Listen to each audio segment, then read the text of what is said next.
responsable na mga tao ang dahilan kung bakit patuloy itong nagaganap.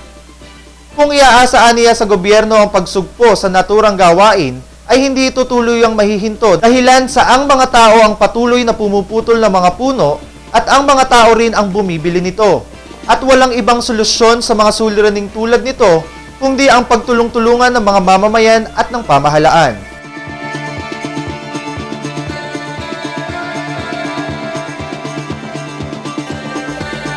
Susunod, Police Senior Superintendent Anthony Alcañeses, bagong Provincial Director ng MORPPO. Change of Command Ceremony isinagawa. Ang mga balitang yan sa amin pong pagbabalik.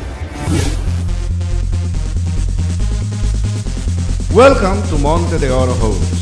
With units designed to cater to the convenience and comfort of its residents, Monte de Oro Homes is a haven for countryside living. A perfect place for those who would want to combine green living with modern-day facilities and amenities. Our model unit types: row house,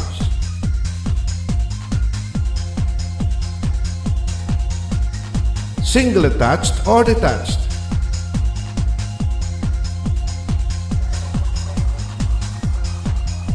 townhouse,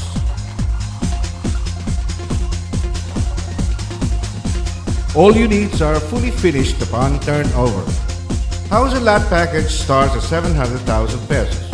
Housing loan can be made through banks and our leading partner, Pag-ibig Fund, with monthly amortization as low as 4,500 pesos or just 145 pesos a day. HLURB licensed to sell 21191. Owner and developer, Consoville Realty Development Corporation. Enjoy these amenities. And with a flood-free strategic location with close proximity to almost everything, it is surely a home for ideal family living.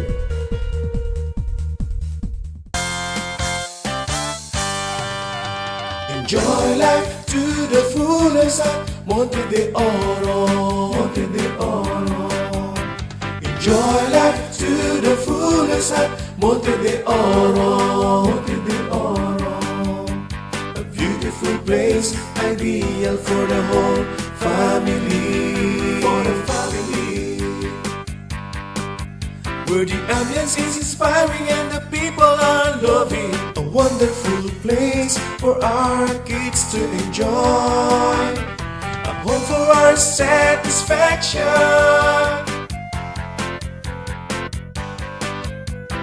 Come home, let's enjoy life worth living at Monte de Oro. Come home to Monte de Oro Homes at Sapul, Calapan City.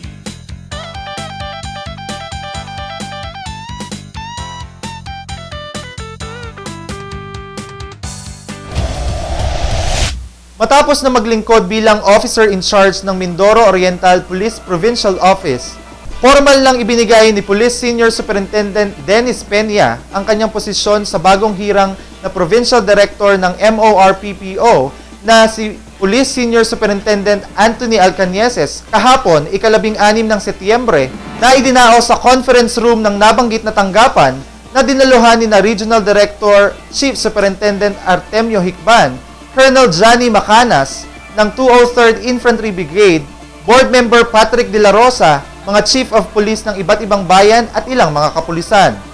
Bilang panimula ng isinagawang Change of Command Ceremony, isang pagbati ang ipinabot ni Deputy Provincial Director for Administration, Police Superintendent Romy Estepa, na sinundan ng reading and signing of Relinquishment of Command, na pinangunahan ni Police Senior Superintendent Nilo Anso, at ang pagkakaloob ng medalya ng kasanayan kay outgoing officer in charge Senior Superintendent Peña sa pamamahala sa MORPPO ng ilang buwan na pinangunahan ni Regional Director at Officiating Officer Chief Superintendent Artemio Hicban. Bago pa man ang inihandang mensahe ng Police Senior Superintendent Alcañeses, isinagawa ang handover of unit flag bilang opisyal na pagdedeklara at ang pagtanggap sa kanyang posisyon bilang bagong PD ng probinsya.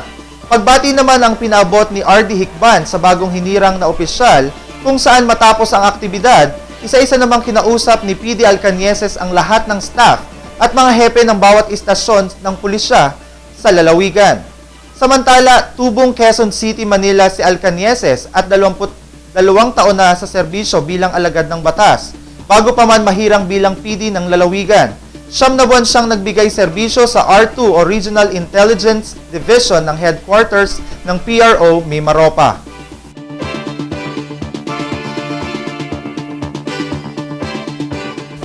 Samantala, kasabay ng pagdating ng mga bagong pulis sa lungsod ay ang mahigpit na pagganap nila sa kanilang mga tungkulin, kung saan kahapon ng hapon ika-16 ng buwang kasalukuyan nang isa-isang pinara ng mga ito ang mga dumaraang mga motorsiklo sa kahabaan ng JP Rizal Street, katuwang ang TMO or Traffic Management Office. Dahil naman sa bihira lamang isagawa sa lungsod, naging mahigpit ang pagsisiyasat dito ng mga kapulisan, kung saan isang motorsiklo ang inabutan ng Newsline team na binabaklas ang kanyang plaka dahil na rin sa hindi ito nakarehistro at maging ang driver nito ay walang dalang lisensya. Samantala, upang maiwasan naman ang mga lumalabag sa mga ganitong batas pangkalsada, inaasahan na patuloy pang isasagawa ang naturang operasyon sa lungsod.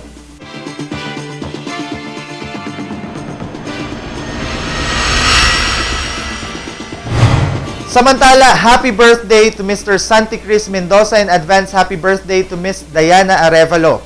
At yan po ang kabuuan ng mga balitang nakala para sa araw na ito.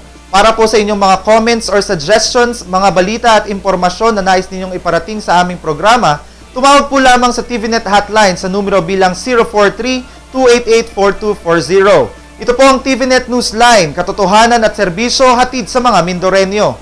Ako po si Maximo Closa Jr. na nag-iiwan sa inyo ng isang mapayapa at magandang gabi.